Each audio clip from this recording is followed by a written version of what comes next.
Oke, kita kasih naik yang berikutnya. Kita kasih naik ada Cakra Mudia. Ini adalah kaum muslimin kaum muslim yang sudah tercerahkan. Asal Aceh. Ya, silakan Pak Cakra. Selamat pagi, shalom. Pak Cakra. Selamat pagi. Apa kabar? Selamat Apa kabar pagi. buat semuanya? Kabar baik, Pak Cakra. Oke, Pak Cakra. Ini biar teman-teman pada tahu nih, Pak Cakra ini kan seorang Aceh Tulen, betul? Iya, benar. Oke, yang sudah mengetahui bahwasanya banyak sekali ajaran-ajaran Islam yang perlu direvisi karena mengajarkan orang menjadi bengis dan menjadi seorang pembunuh, betul? Iya, benar. Iya, benar sekali ya. Coba Pak Cakra sapa dulu pemirsa dalam bahasa Aceh ini supaya pemirsa teman-teman di Aceh nonton acara Pak Cakra. Silakan. Iya, baik. Iya. Halo kawan-kawan Mandum yang saudara Lun Mandum, Pak Mentang Drone berada. Kitanya semuanya kitanya orang Aceh dalam beragama ada ejek lebih manusiawi dalam beragama, lebih kritis, lebih intelektual dan malam-malam tertemiki. Ya, karena kitanya na pemikirannya perlu tertemiki dan hana membadah tak ikut agama urunsi. Ya, payah tertemiki, payah terkaji, payah berani kritis. Mahan kitanya hana maju marwah kitanya sebagai manusia. Nyo hana akan mengangkat kitanya kepada kemanusiaan, kepada kemajuan, kepada kemuliaan dalam beragama. Jadi perlu ya kitanya Baik. saling Udah stop dulu bahasa Acehnya karena kita nggak ngerti. Ya, Pak Cakra, stop dulu bahasa Acehnya kita karena sudah nggak ngerti. Oke, sekarang pakai bahasa Indonesia. Apa yang ingin Pak Cakra sampaikan ini tentang selama Anda belajar agama Islam dan akhirnya meninggalkan agama Islam tersebut? Ya, ya, salah satu dimensi dalam agama Islam yaitu janji Islam. Nah, saya kira bagi saya pribadi ya, janji Islam itu untuk mengajak manusia ini kepada pencerahan, kepada kemuliaan, kepada fitrah, agar fitrah kita ini benar-benar diberdayakan. Ternyata terbalik. Di mana akhlak itu ternyata bukan bagian daripada Islam. Nah, bagi saya ini penting sekali. Kalau akhlak ini bukan bagian daripada Islam yang bisa ditempuh secara sistematis, maka janji Islam itu gagal. Artinya Islam bukan kepada kedamaian, tetapi Islam itu kepada melakukan transgresi terhadap fitrah manusia lain, termasuk terhadap fitrah manusia yang terlahir dalam agama Islam, misalnya terhadap orang Islam itu sendiri. Makanya syariat Islam yang ada dalam Islam ini membuat orang Islam ini jadi jahat dalam beragama. Nah, ini yang ingin saya terus tekankan. Kita ambil salah satu contoh yang paling Pak Cakra sering utarakan ya. Jadi begini teman-teman. Jadi ini bukan asal-asal ngomong. Makanya ini saya kasih naik satu muslim buat bantah. Nah, salah satu contoh yang sering Pak Cakra ulas, adanya hadis yang berbunyi begini. Tidak akan terjadi hari kiamat sebelum kaum muslimin membantai orang-orang Wahyudi. Bahkan sampai orang Wahyudi itu bersembunyi di balik batu, di balik pohon, maka batu dan pohon itu akan berkata, wahai kaum muslimin, wahai hamba Allah, di belakangku ada Wahyudi, bunuhlah dia. Kecuali pohon Ghorgot, karena pohon Ghorgot adalah pohon Wahyudi. Nah, bagaimana tinjauan Anda terhadap hadis ini? Karena hadis ini memicu kaum muslimin untuk melakukan kebencian, melakukan pembunuhan kepada suku atau kaum Wahyudi atau antisemit begitu. Silakan. Ya, ya.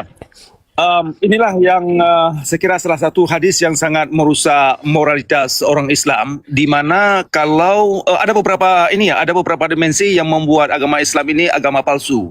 Kalau kita lihat daripada hadis, yang pertama ternyata hari kiamat itu bukan ditentukan oleh Tuhan, ternyata harus ditentukan oleh manusia mengajak Tuhan untuk terjadinya hari kiamat. Nah, artinya di dalam hadis itu menggambarkan Islam itu bukan kepada kemanusiaan. Artinya tidak melihat orang Yahudi itu bagian daripada manusia. Nah, padahal kalau memang Allah ini adalah Maha Kuasa, Maha Adil, Maha Tahu, Maha segalanya, kenapa Allah tidak melakukan Dia sendiri tentang apa yang harus dilakukan terhadap orang Yahudi? Itu satu. Kemudian yang kedua, padahal kan orang Yahudi juga manusia seperti kita semuanya. Kenapa mereka jadi bahan atau jadi target daripada hari kiamat? Nah, ini menunjukkan bahwasanya Tuhan itu yang ada di dalam agama Islam bukanlah yang dimaksud sebagai sang pencipta alam, tetapi tidak lebih daripada Tuhan yang dibuat-buat. Itu. Nah, ini saya mengajak kawan-kawan dalam Islam ya untuk mempelajari hadis tersebut, di mana hadis ini adalah salah satu sumber kerusuhan dalam Islam yang tidak bisa menciptakan kedamaian dan terus akan terjadi anti-Semitism atau kebencian terhadap orang Yahudi, yang di mana di dalamnya itu tidak mengandung moralitas sama sekali. Malah ini kan hadis ini membuat orang Islam ini jahat, jadi bodoh terhadap sikap-sikap yang anarkis, sikap-sikap mafia dalam beragama yang tidak bisa dipertanggungjawabkan. Kenapa alasannya mereka jadi melakukan satu transgresi atau menghabiskan ras manusia lain, dalam hal ini orang Yahudi. Ya, karena begini Pak Cakra, Itu ada dulu. satu hal nih, Ya. satu hal Ya. begini. Ya. Biasanya kalau kaum muslimin wal muslimat yang sudah sangat cinta sekali, dia itu merindukan yang namanya kiamat. Nah, Ya. makanya bagaimana supaya kiamat ini terjadi, segera terjadi, mereka harus membunuh orang-orang Wahyudi ini. Karena menurut hadis bunyinya begitu, tidak akan terjadi hari kiamat sehingga kaum muslimin atau sebelum kaum muslimin sampai kaum muslimin membunuh orang-orang Wahyudi. Nah, kenapa orang Wahyudi? Begitu. Kenapa nggak orang A, B, C, D yang lainnya? Kenapa orang Wahyudi begitu? Nah, lalu dikatakan juga sampai mereka itu nanti sembunyi di balik batu, sembunyi di balik pohon. Bahkan batu-batu dan pohon akan ngomong, kaum muslimin ini, wahyu di belakangku, bantai dia. Kecuali pohon korkot. Karena pohon korkot, pohon Wahyudi. Nah, ini akhirnya kan memicu orang-orang yang merindukan hari kiamat, memicu orang-orang yang sangat rindu untuk berjumpa hari kiamat, berjumpa Allah, untuk melakukan pembunuhan. Nah, sekarang yang menjadi pertanyaannya adalah, apakah benar itu ajaran Islam, atau jangan-jangan hadis itu adalah buatan orang-orang yang membenci orang-orang Wahyudi, ditulis untuk tujuan-tujuan politik, untuk memusnahkan kaum Wahyudi. Nah, bagaimana tanggapan Anda soal ini, Pak Cakra? Baik. Silakan. Ya, baik. Jawabannya dua-dua ya. Yang pertama, hadis itu memang bagian daripada ajaran Islam. Ini harus kawan-kawan semua ya di bawah silakan cek sendiri, itu ada dalam hadis dan itu adalah bagian daripada hadis Sahih Al-Bukhari. Nah, persoalannya mau dikemanakan hadis yang demikian? Kan gitu. Kalau orang Islam menganggap hadis ini adalah menjijikkan dan memalukan orang Islam dan menggambarkan aib Nabi Muhammad, kenapa hadis yang demikian itu dianggap sebagai petunjuk? Kenapa enggak dibuang aja seluruh hadis? Kalau memang hadis ini membuat menciptakan satu atau mengeluarkan aib-aib Nabi, dalam hal ini menunjukkan Nabi ini sangat ganas, sangat tidak manusiawi terhadap kaum yang lain. Nah, kemudian yang kedua, persoalan kalau memang hadis ini adalah diciptakan oleh Nabi, maka perlu dipikirkan tentang moralitas Nabi itu sendiri. Nah, jadi ada dua dimensi dalam hadis ini yang sekira tidak bisa dipisahkan. Yang pertama adalah dimensi moral, dan itu adalah menurut hadis itu sendiri adalah perkataan Nabi. Jadi orang Islam tidak punya pilihan lain selain daripada menggali kembali hadis-hadis yang demikian. Bila perlu diterangkan kepada umat agar hadis yang demikian ini bukan hanya hadis ini, tetapi sejumlah banyak sekali hadis-hadis yang lain yang sangat memang melambangkan ketidakmanusiaan daripada Nabi itu sendiri yang diyakinkan, dalam hal ini Nabi Muhammad.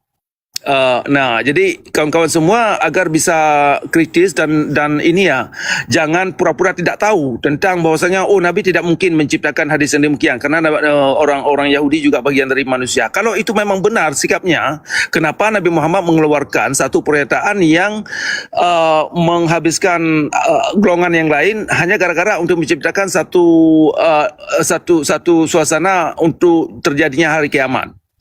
Ya, nah satu hal lagi nih Pak Cakra. Iya. Makanya saya bilang begini Pak Cakra, saya ini mengajak supaya kaum muslimin wal muslimah, tentu saja yang terpelajar ya. Kalau yang nggak terpelajar kan biasanya cuma ngamuk, marah aja kan.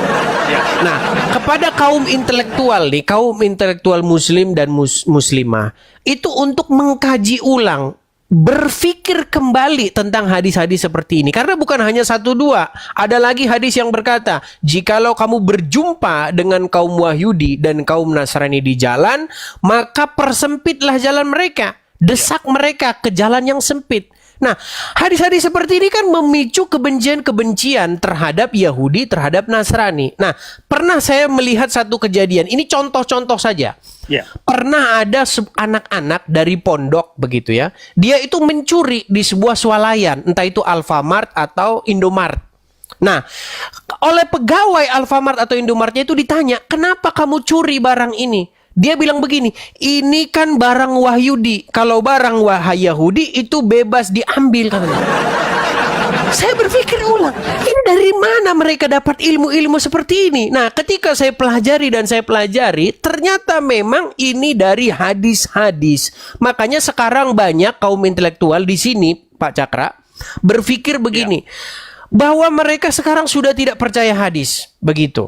Mereka nggak percaya lagi itu. Karena apa? Karena banyak isinya yang mengajarkan seperti itu. Tetapi memang banyak mereka ini takut bersuara. Karena apa? Karena takut nanti dimusuhi oleh kaum mayoritas. Tapi nggak apa-apa lah ya. Artinya kita suarakan terus ini. Supaya apa? Supaya memang ajaran-ajaran yang isinya itu berisi kebencian, ajaran-ajaran yang isinya mengajak untuk melakukan pembunuhan kepada ras dan kaum tertentu, ini untuk ditinjau ulang oleh pemerintah seperti itu. Ya, benar sekali. Ya, benar sekali. Inilah kalau orang Islam ini mau jujur dan ingin menunjukkan kemanusiaan di dalam Islam, maka kewajiban para cendekiawan Muslim terutama untuk berani mengkaji ulang hadis-hadis yang demikian ini. Malah kan tadi Mas Edi menyebutkan tentang kenapa orang-orang yang sudah terjangkit dengan syariat Islam, mereka melihat umat lain itu, jangankan manusia tetapi hartanya itu bukan bukan milik mereka tetapi milik Islam. Artinya dalam syariat Islam, orang-orang yang sudah terjangkit dengan syariat Islam itu melihat harta orang atau manusia lain itu bisa diperkosa, bisa diperlakukan apa saja. Karena contoh mereka yang terkenal itu juga adalah, saya kasih satu contoh. Ini karena kalau kita ngomong nggak pakai fakta itu seperti omong kosong. Tapi ada satu kejadian nyata. Begini.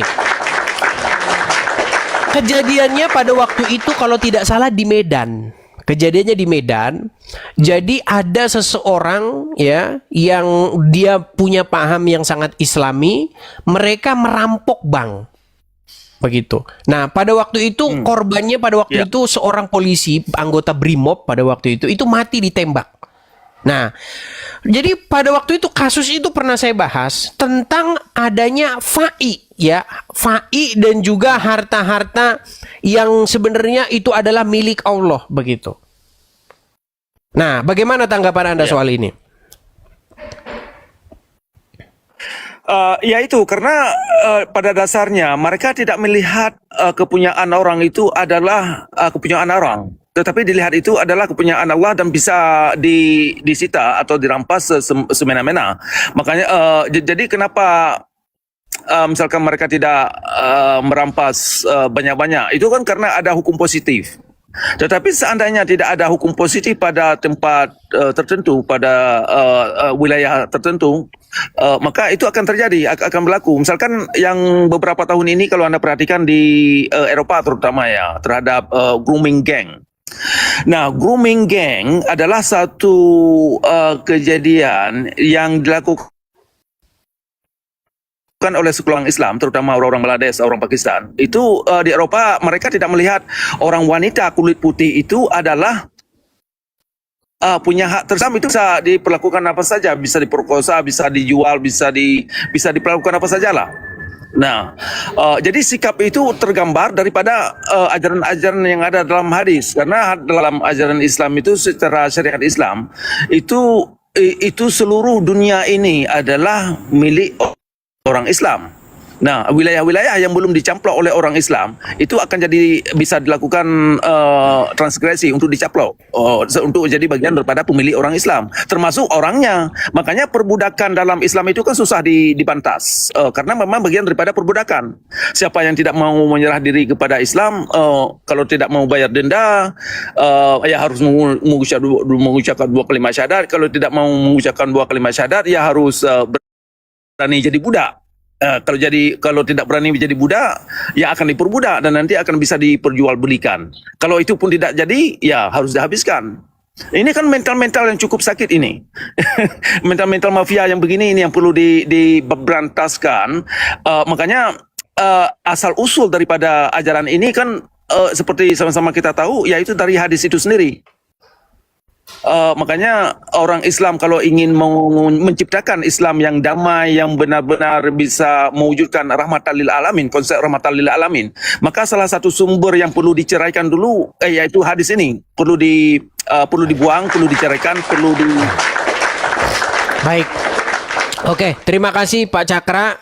Karena supaya nanti kita tidak diskusinya menjadi subjektif, nah, mungkin kita berikan kesempatan dulu ya kepada kaum muslimin wal muslimat yang ingin membantah. Saya itu berkali-kali sudah memberikan kesempatan kepada mereka. Tapi apa? Yang dilakukan mereka itu nggak menjawab. Tapi ya seperti tadi yang Anda tonton. Jangan nonton channel ini, jangan nonton. Loh, kalau memang tidak benar kan tinggal bantah saja. Begitu Pak Cakra ya? Benar, ya. Benar, iya. Oke lah Pak Cakra. Supaya nanti tidak terkesan kita itu ngomong sama sesamanya, sesama orang-orang, kita kasih kesempatan kepada yang lain dulu. Begitu Pak Cakra ya? Iya, cocok. Ya, siap. Oke. Selamat pagi Pak Cakra. Oke, selamat. Terima kasih banyak ini Mas Edi. Silakan lanjutkan diskusi ini penting, kawan-kawan yang di bawah ini dan muslimin yang lain agar bisa terus berdiskusi dengan Mas Edi. Saya kira apa yang dipaparkan oleh Mas Edi sangat penting untuk kita gali kembali, untuk dijabarkan kembali. Baik. Terima kasih Mas Edi. Terima kasih. Ya, Pak Cakra. Ya, Oke, shalom. Ya. Saya turunkan ya.